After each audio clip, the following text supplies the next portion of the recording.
ចាសួស្តីបងប្អូនថ្ងៃនេះខ្ញុំមកស្លម្ជូរគ្រឿងព្រួយតេក្រាយណាបងប្អូនចាហើយបង់ជាមួយតកួនណាបងប្អូនចាឆ្ងាញ់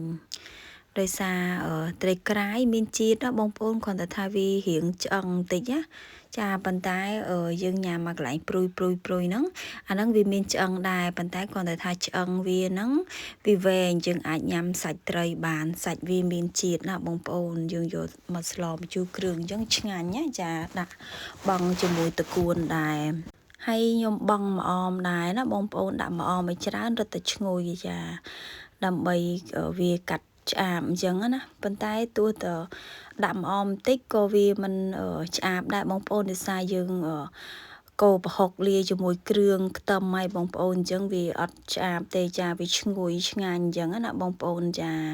ឥឡូវខ្ញុំស្លខ្ញុំឆ្អិនហើយបងប្អូនចាបងប្អូនឃើញស្លខ្ញុំហ៎ចាតំណងហើយត្រីក្រាយហ្នឹងមានពងទៀតណាបងប្អូនចាអរគុណច្រើន